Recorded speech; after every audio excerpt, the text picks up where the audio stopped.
اسی بات کو یوں پھر آگے فرمایا کہ وما هذه الحیات الدنیا الا لهو ولعب وان الدار الاخرة لهي الحیوان لو كانوا يعلمون، کہ یہ دنیا کی زندگی جو ہے یہ بالکل چند روزہ ہے، ایک کھیل ہے، ایک تماشا ہے۔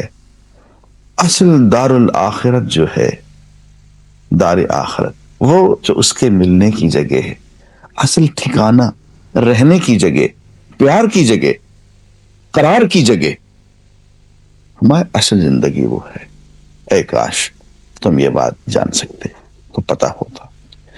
کھیل ہے، ایک تماشا ہے، جیسے کہ یہاں ڈرامہ ہوتا، ایک سیریل ہوتا، تھیٹر ہوتا، کوئی بادشاہ بنتا ہے، کوئی وزیر بنتا ہے، کوئی امیر بنتا ہے، تاج پہنتا ہے، پوشاکیں پہنتا ہے، لیکن ہوتا سب کچھ وہی ہے جو کہ ڈائریکٹر چاہے۔ تھوڑی دیر کے بعد وہ پوشاک بدلوا دیتا ہے، ڈرامہ ختم ہوتا ہے، تاج بھی اتر جاتا ہے۔ اس دنیا کی کیفیت صرف اتنی سی ہے کہ عام جو آپ تھیٹر دیکھتے ہیں وہ مستقل ڈرامہ ہوتا ہے، اور یہ دنیا میں جو ہماری زندگی ہے یہ ذرا طویل دورانیے کا ڈرامہ ہے۔ اس میں ذرا وقت زیادہ لگ جاتا ہے، لیکن موت کے ایک ہی جھٹکے سے پتہ چلتا ہے کہ کھیل ختم ہو گیا۔ اب ایک وزیر میں اور ایک عام انسان میں، بہت غریب انسان میں کوئی فرق نہیں ہوتا ہے جب دونوں کو قبر میں اتارا جا رہا ہوتا۔ ناظرین، اس کے بعد ہم سورہ الروم کا مطالعہ کریں گے۔ سورہ الروم ایک بہت اہم پیشین گوئی سے شروع ہوتی ہے۔ اصل ماجرا یہ ہے کہ اس زمانے میں دو سپر پاور تھیں، ایک ایران اور ایک روم۔ ایران آتش پرست تھا، روم خدا پرست تھا، عیسائی تھا۔ ایران کے ساتھ محبتیں قریش کو تھیں، اور روم کے ساتھ محبتیں مسلمانوں کو تھیں، دونوں کی الگ الگ۔ اس زمانے میں ایران روم پہ چڑھ دوڑا اور اس نے روم کی اینٹ سے اینٹ بجا دی، عیسائی دنیا کو رونق ڈالا، اور قریش نے مسلمانوں کے خلاف بغلیں بجائیں کہ لو تم خدا خدا کرتے تھے اور تم آخرت آخرت کرتے تھے، نبوت آخرت خدا کی باتیں کرتے تھے، وہ خدا والے اور نبوت والے اور آخرت والے، وہ کتاب والے، ان کا یہ حشر ہو گیا ہے۔ تو قرآن مجید میں کہا غلبت الروم، پیشین گوئی فرما دی کہ اچھا روم مغلوب ہو گیا۔ لیکن اللہ تعالیٰ نے ایک نہیں دو پیشین گوئیاں فرما دی۔ الف لام میم، رومی قریب کی سرزمین میں مغلوب ہو گئے ہیں، اور اپنی اس مغلوبیت کے بعد چند سال کے اندر، اور یہ چند سال کی مدت جو تھی، عربی بضعہ کا لفظ ہے، یہ 9 سال تک کی ہوتی، چند سال کے اندر وہ غالب ہو جائیں گے۔ اللہ ہی کا اختیار ہے، پہلے بھی اور بعد میں بھی۔ اور وہ دن وہ ہوگا جب کہ اللہ کی بخشی ہوئی فتح پر مسلمان خوشیاں منائیں گے، یعنی ادھر روم کو فتح ہوگی، ادھر مسلمانوں کو بھی ایک فتح ہوگی۔ اللہ نصرت عطا فرماتا ہے جسے چاہتا ہے، اور وہ زبردست اور رحیم ہے۔ یہ وعدہ اللہ نے کیا ہے، اللہ کبھی اپنے وعدے کی خلاف ورزی نہیں کرتا، مگر اکثر لوگ جانتے نہیں۔ اس پیشین گوئی کو قریش نے ماننے سے انکار کر دیا۔ حضرت ابوبکر صدیق رضی اللہ تعالیٰ عنہ نے قریش کے بعض لوگوں سے شرط لگا دی، لمبی چوڑی شرط تھی کہ اگر 9 سال کے اندر اندر روم کو شکست نہ ہو گئی تو میں یہ کچھ دوں گا، اور وہی ہوا۔ 9 سال کے اندر اندر رومن سلطنت پھر جاگی، اور اس نے ایران کو پسپا کیا اور رونق ڈالا، اور یہ وہی سال تھا جبکہ غزوہ بدر میں مسلمانوں کو بھی فتح ہو گئی۔ تو دونوں پیشین گوئیاں بیک وقت پوری ہو گئیں، اور یہ قرآن مجید کے معجزات میں سے ایک معجزہ ہے۔ آگے فرماتے ہیں اولم یتفکروا فی انفسہم، یہاں ناظرین موضوع آخرت کا شروع ہو رہا ہے قرآن مجید میں سورہ روم میں، اور یہاں میں ایک صاحب کا سوال بھی پڑھوں گا۔ وہ یہ ارشاد فرماتے ہیں کہ آخر آخرت کی ضرورت ہی کیا ہے، اور اس میں ایمان لانا آسان نہیں لگتا، یوں لگتا ہے کہ بس یہیں کھائیں گے، پیئیں گے، جوان ہوں گے، بوڑھے ہوں گے اور مٹی کے خوراک بن جائیں گے۔ اگر آپ کے پاس آخرت کے حق میں دلائل ہیں تو ارشاد فرمائیے۔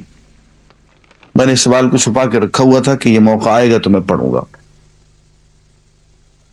قرآن مجید میں بے شمار دلائل ہیں، لیکن یہاں دو تین باتیں میں عرض کرتا ہوں۔ فرمایا اولم یتفکروا فی انفسہم، انہوں نے اپنے اندر ذرا جھانک کے نہیں دیکھا، غور سے نہیں دیکھا، ما خلق اللہ السماوات والارض الا بالحق، کہ ما خلق اللہ السماوات والارض وما بینہما الا بالحق واجل مسمى، کہ اللہ تعالیٰ نے آسمانوں میں اور زمین میں ان کے درمیان جو کچھ ہے وہ حق کے ساتھ پیدا کیا ہے اور ایک مقررہ مدت تک کے لیے پیدا کیا ہے۔ اس کے بعد یہ سب ختم کر کے نئی دنیا پیدا کریں گے۔ پہلی بات تو یہ ہے کہ اپنے اندر سوچیے، ہمارے وفی انفسہم، اپنے اندر غور کرو، افلا تبصرون، تمہیں کچھ نظر نہیں آتا؟ اپنے اندر غور کریں تو اللہ تعالیٰ کی ذات کا تھوڑا تھوڑا پتہ چلتا ہے کہ ہے۔ انسان کے اندر تین امتیازی خصوصیات ہیں۔ ایک یہ کہ اس کو اس دنیا کے اندر تسخیر اور تصرف کا اختیار دیا گیا ہے۔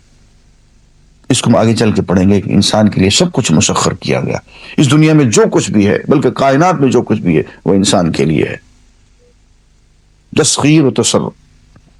دوسری بات کہ انسان کو اللہ تعالیٰ نے آزادی فکر اور آزادی ارادہ اور آزادی عمل کی صلاحیت بخشی ہے۔ تیسری چیز یہ ہے کہ اس کو اخلاقی حس بھی عطا کی ہے، اندر ایک ضمیر بھی بیٹھا ہوا جو اچھے اور برے کی تمیز اس کو بتاتا ہے کہ نہیں، یوں نہیں، یوں کرنا ہے۔ ان تینوں باتوں کو آپ اگر ملا کے سوچیں، ان پہ غور کریں تو پتہ چلتا ہے کہ محاسبہ ضروری ہے، جواب دہی ضروری۔ اتنے پوری دنیا پہ اختیار دے دیا، پھر آزادی بھی دے دی، اور پھر یہ بتا بھی دیا کہ یہ کرنا ہے، یہ نہیں کرنا، اور اخلاقی حس کے ساتھ پھر انبیاء اور ہدایت کرنے والے لوگ بھی بھیج دیے۔ اب ظاہر ہے کہ محاسبہ ضرور ہونا چاہیے۔ یہ تو آخرت کی ایک دلیل ہے۔ دوسری دلیل وہ اجل مسمى، فرماتے ہیں کہ ہم نے ایک اجل مسمى تک کے لیے پیدا کیا ہے۔ فلسفے میں صدیوں، ہزاروں سال ایک بحث رہی ہے کہ یہ کائنات جو ہے حادث ہے یا قدیم، یہ ازلی و ابدی ہے یا بس کچھ عرصے کے لیے پیدا کی گئی اور ختم ہو جائے گی۔ فلسفے کے میدان میں یہ بحث شاید کبھی ختم نہ ہوتی، لیکن اس دور کی سائنس نے اس بحث کو ختم کر دیا ہے، خاص طور پہ جو second law of thermo dynamics ہے، حرکیات حرارہ کا دوسرا قانون۔ اس نے یہ بات ہمیشہ ہمیشہ کے لیے طے کر دی ہے کہ یہ کائنات ایک وقت پہلے پیدا کی گئی اور اس کو آخر میں چل کے لازماً ختم ہو جانا ہے۔ افسوس کہ میں second law of thermo dynamics کو ایکسپلین نہیں کر سکتا، اس کے لیے وقت چاہیے، لیکن سائنس میں اس قانون نے حتمی طور پہ یہ فیصلہ کر دیا ہے کہ اب یہ کائنات ازلی و ابدی نہیں ہے بلکہ اجل مسمى تک کے لیے ہے۔ اور تیسری بات میں یہ عرض کروں گا، جب یہ ثابت ہو گیا کہ اس دنیا کو ختم ہونا ہے اور نئی دنیا پیدا ہونی، تو یہ پھر طے کر لینا چاہیے کہ یہ دنیا جو ہے دار الجزا نہیں ہے، یہ دار العدل نہیں ہے، یہ دار العمل ہے، دار الامتحان۔ یہاں عدل ممکن نہیں ہے، یہاں جزا ممکن نہیں ہے۔ دیکھیں نا، ایک شخص نے قتل کیا، آپ نے اس کو سزائے موت دے دی، دوسرا شخص آپ کے پاس آیا، اس نے 100 قتل کیے، آپ نے اس کو بھی ایک سزا موت دے دی۔ یار 99 آدمیوں کا قتل کہاں گیا؟ اس کی سزا کب دو گے؟ کہاں دو گے؟ کیسے دو گے؟ اصل جزا تو یہ تھی کہ جس شخص نے 100 قتل کیے ہیں اس کو 100 مرتبہ زندہ کیا جائے، 100 مرتبہ قتل کا مزہ چکھایا جائے۔ یہ اس دنیا میں ممکن نہیں ہے، یہ اس آخرت میں ممکن ہوگا، جس پہ یقین لانا جواب دہی کے لیے بہت ضروری ہے۔ اس کے بعد اسی سورہ الروم میں اللہ تعالیٰ نے اپنی ایک نشانی بتائی ہے، وہ یہ ہے کہ وَجَعَلْنَا بَيْنَكُمْ مَوَدَّةً وَرَحْمَةً، ہم نے تمہارے درمیان دوستی اور رحمت کی کیفیت کو پیدا کیا ہے۔ اور فرمایا کہ ایک نشانی اختلاف السنتکم و الوانکم ہے کہ تمہاری زبانیں مختلف، تمہارے رنگ مختلف، اتنی ویرائٹی ہے کہ ہر شخص اپنی اپنی جگہ پہ الگ الگ ایک دنیا ہے۔ ایک فیکٹری جب کوئی چیز بناتی ہے تو بس ایک ٹھپا لگتا ہے، اسی ٹھپے کے مطابق سینکڑوں چیزیں بن جاتی ہیں، لیکن اللہ تعالیٰ نے ایک چیز بنائی ہے تو دوسری چیز اس سے نہیں ملتی۔ ایک درخت کا پتا دوسرے سے نہیں ملتا، ایک آدمی کی شخصیت، اس کی شکل دوسرے سے نہیں ملتی، آواز دوسرے سے نہیں ملتی، زبان دوسرے سے نہیں ملتی۔ مایا اس کے لیے تو بہت ویرائٹی چاہیے، اور اس کے لیے تو احسن الخالقین چاہیے۔ وآخر دعوانا الحمدللہ رب العالمین۔ اے اللہ پاک، پیارے نبی پاک کے صدقے میں ہمیں قرآن کریم پڑھنے، اس کو سمجھنے اور اس پر عمل کرنے کی توفیق عطا فرما۔ اے اللہ پاک، پاکستان کو اپنے حفظ و امان میں رکھ اور اس کی حفاظت فرما، اور ہمارے والدین، اہل و عیال اور تمام مسلمان مردوں اور عورتوں کو بخش دے۔ آمین ثم